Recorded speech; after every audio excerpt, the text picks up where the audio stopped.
ఢిల్లీ ఎన్నికల్లో ఫలితాలు వెలువడుతున్నాయి.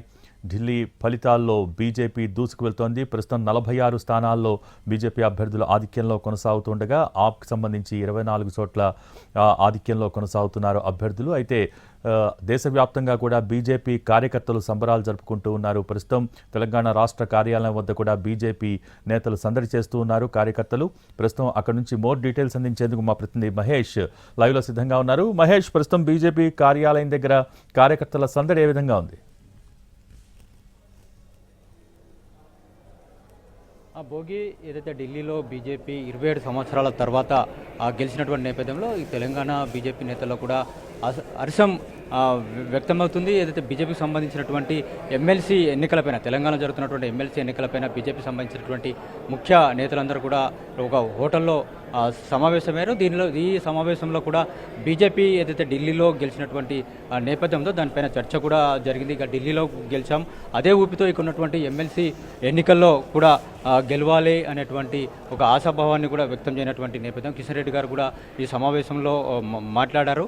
పార్టీకి సంబంధించినటువంటి ఏదైతే ఎమ్మెల్సీ ఎన్నికలు ఉన్నాయో అభ్యర్థుల గెలుపు కొరకి గెలిచేందుకు కొరకు ముందుకు వెళ్ళాలని చెప్పేసి, ఏదైతే ఢిల్లీలో గెలిచినటువంటి స్ఫూర్తితో ముందుకు వెళ్ళాలని చెప్పేసి కూడా చెప్పినటువంటి నేపథ్యం. అదేవిధంగా ఇక్కడ బీజేపీకి సంబంధించినటువంటి నేతలు కూడా మాట్లాడారు. బండి సంజయ్ మాట్లాడారు, రఘునందన్ రావు మాట్లాడారు. ఢిల్లీకి సంబంధించినటువంటి ఫలితాలపైన ఆమ్ ఆద్మీ పార్టీ ఏదైతే మోసపూరితమైనటువంటి హామీలు ఇచ్చారో ఆ హామీలను ఈరోజు ఢిల్లీ ప్రజలు కరెక్ట్ బుద్ధి చెప్పారని చెప్పేసేటువంటి విషయంని వాళ్ళు ప్రస్తావించినటువంటి నేపథ్యం. ఈరోజు ఢిల్లీలో ఆమ్ ఆద్మీ పార్టీ తూర్చుకుపోయింది అని చెప్పేసి కూడా వాళ్ళు మాట్లాడడం జరిగింది. అదేవిధంగా కాంగ్రెస్ పార్టీ కూడా వచ్చినటువంటి సీట్లు కేవలం 0 కాబట్టి ఆ పార్టీ గాడిద గుడ్డు గురించి ప్రతిసారి కూడా ప్రస్తావిస్తున్నటువంటి నేపథ్యంలో ఎప్పుడు కూడా ఈసారి ఆ పార్టీ కూడా గాడిద గుడ్డు వచ్చిందని చెప్పేసి కూడా మాట్లాడినటువంటి నేపథ్యం. మనతో మాట్లాడేందుకు కొరకి రఘునందన్ రావు గారు ఉన్నారు. వారితో మాట్లాడించేటువంటి ప్రయత్నం చేద్దాం.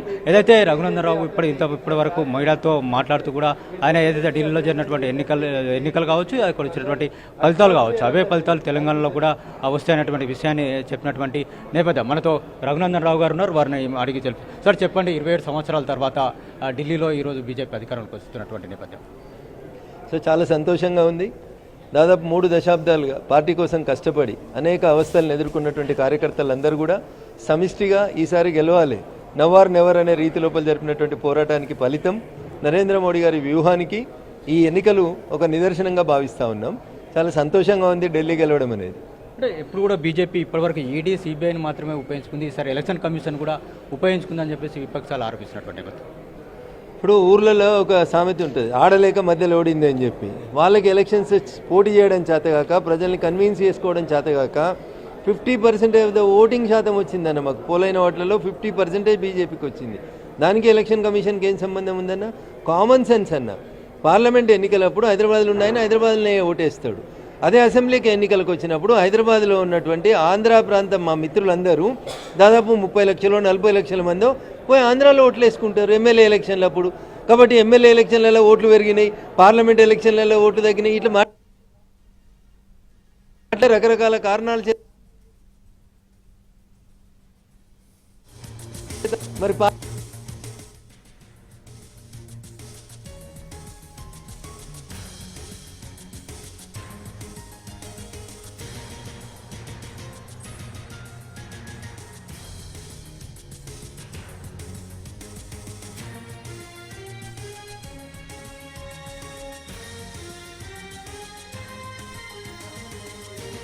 మనం ఇట్లే కొట్లాడుకుంటుంటే వాళ్ళు అట్లే గెలుచుకుంటూ పోతుంటారు అని రామాయణాన్ని ట్వీట్ చేసిండు.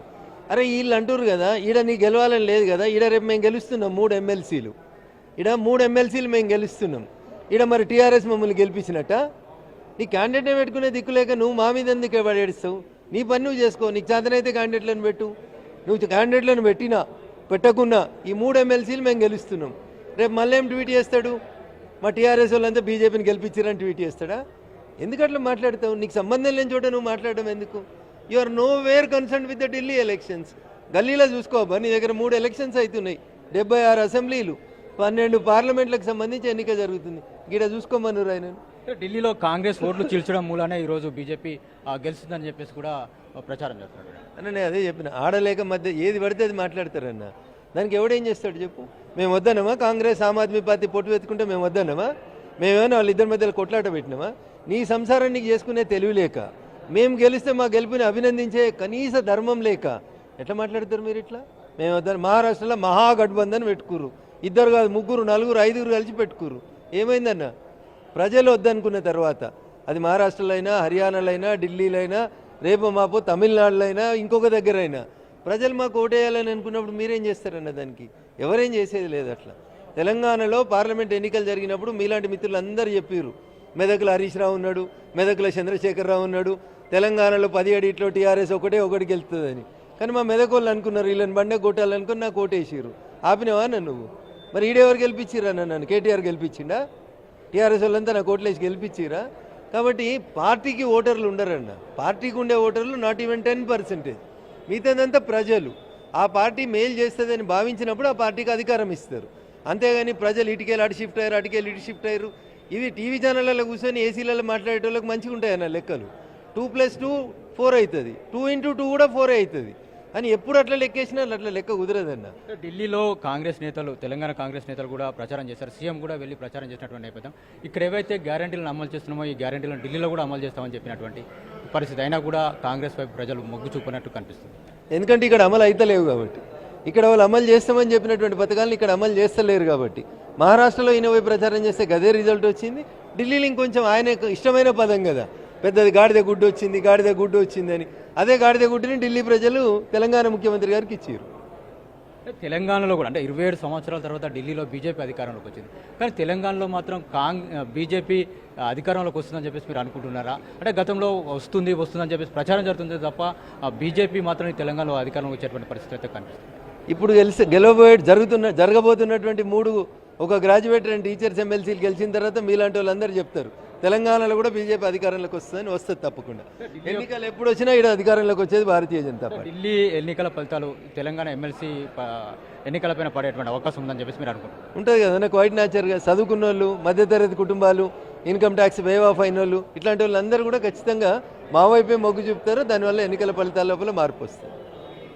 ఇది రఘునందన్ రావు చెప్తున్నది. ఏదైతే ఢిల్లీ యొక్క ఎన్నికల ఫలితాలు ఉన్నాయో ఆ ఫలితాలు తెలంగాణ ఎమ్మెల్సీ ఎన్నికలపైన కూడా పడుతుందని చెప్పేసి వారు అంటున్నారు. ఏదైతే కాంగ్రెస్ కానీ బీఆర్ఎస్ కానీ వాళ్ళు ఏదైతే నేతలు ఆడలేక మధ్యలో ఓడినట్టుగా మాట్లాడుతున్నారని చెప్పేసి వారు ఆరోపిస్తున్నారు.